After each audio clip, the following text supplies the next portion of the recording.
Hello, ladies and gents, boys and girls, people of all ages, sexualities, and identities, and welcome back to another comic book review. And today's second comic book review is none other than Youngblood, Issue 3.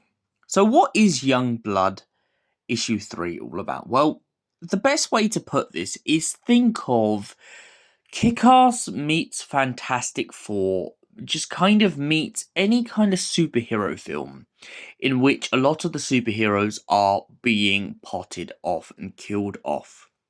We open to a superhero who has essentially sort of tried to retire, and she finds herself being lured onto a train by another superhero only to discover that she's being asked to be part of a sort of Avengers team up to help solve the mystery of all of the people who keep going missing.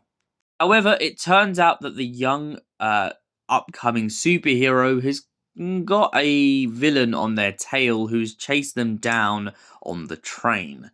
With the help of the older superhero, they manage to take them down and then kind of go back to all the other superheroes and put together all the evidence they know so far. When they get together, they soon discover that two of the superheroes that they know of have been captured or killed. However, they're not quite sure how this was possible, as the superheroes who have been taken down have Spider-Man quick sensors, which means that realistically they should have sensed it coming from a mile off. Either way, regardless, it seems like the situation has escalated, and all of the targets and all of the superheroes seem to be on an app, which is making it easier for the assassins to hunt them down.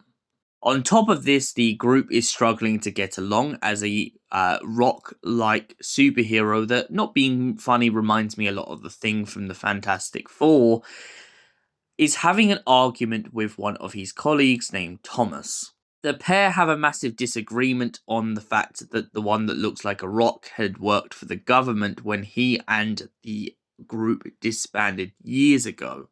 The rock-like superhero explains the fact that due to his mutation, the government would never allow him to open a salon or just have a normal life.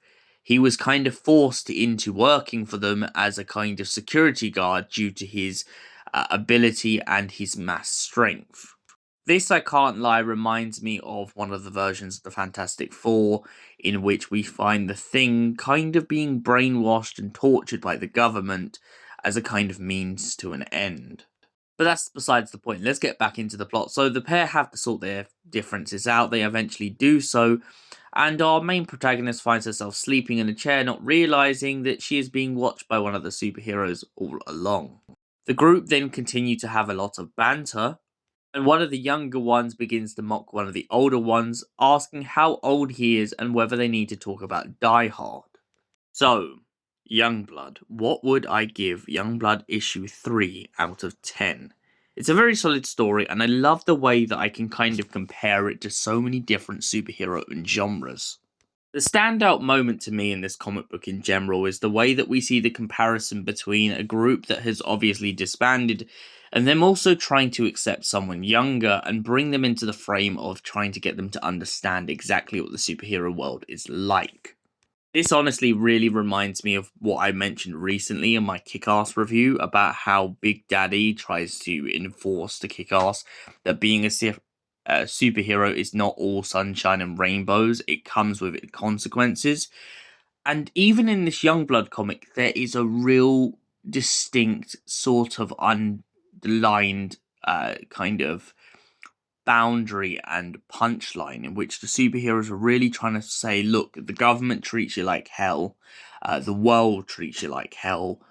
If you want to be a superhero, this is what you've got to live with.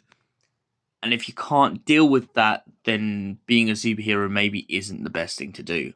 On top of that, the fact that they're being hunted down really doesn't help the issue.